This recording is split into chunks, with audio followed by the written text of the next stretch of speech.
எம்ஆரோட ஓனரோட சன் ராஷித் அலபார் ஒரு affordable community கொண்டு வந்திருக்காரு துபாயில். அதுவும் அஃபோர்டபுளான ப்ரைஸில் 1.2 மில்லியனில் 1 பெட்ரூம், 1.6 மில்லியனில் 2 பெட்ரூமும், அதுவும் ஃப்ளெக்சிபிள் பேமெண்ட் பிளானில் 5% தான் down payment.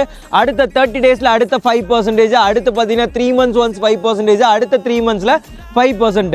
And then first year ஃபுல்லாகவே நீங்கள் கொடுக்க போகிறது மொத்தமே 20% தான் கொடுக்க போகிறீங்க. நெக்ஸ்ட் இயரில் 6 monthsக்கு ஒன்ஸ் 10% கொடுக்க போகிறீங்க.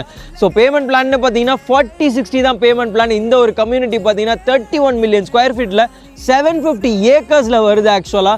ஸோ ஒரு அஃபோர்டபுள் ப்ரைஸில் ஒரு செக்மெண்ட்டில் வருது. இந்த கம்யூனிட்டியில் பார்த்தீங்க அப்படின்னா 2 ஸ்கூலு, 2 ஹாஸ்பிட்டலு, மெயினாக பார்த்தீங்கன்னா 13 கிலோமீட்டருக்கு சைக்கிளிங் ட்ராக்கும், 10 கிலோமீட்டருக்கு ஜாகிங் ட்ரையலும், அண்ட் தென் ரீட்டைல்ஸ் அவுட்லெட்ஸ்ன்னு பார்த்தீங்கன்னா கிட்டத்தட்ட 500 ரீட்டைல்ஸ் இருக்குது இந்த ஒரு கம்யூனிட்டியில். ஃபுல் அண்ட் ஃபுல் ஒரு ஃபேமிலி எண்ட் யூஸிங்க்கு ஒரு கேட்டட் கம்யூனிட்டியாக, சேஃபஸ்ட் கம்யூனிட்டியாக கிரியேட் பண்ணியிருக்காங்க. இந்த ஒரு கம்யூனிட்டி பார்த்தீங்கன்னா E611 மெயின் ஹைவேல வருது, அல்குத்ரா ரோட இன்டர்செக்ட் பண்ணி. ஸோ இந்த ஒரு கம்யூனிட்டியில் உங்களுக்கு ஒரு நல்ல யூனிட் எடுக்கணும் அப்படின்னா as soon as possible என்ன காண்டாக்ட் பண்ணுங்கள், ஒரு பெஸ்ட் யூனிட்டாக எடுத்து தரேன்.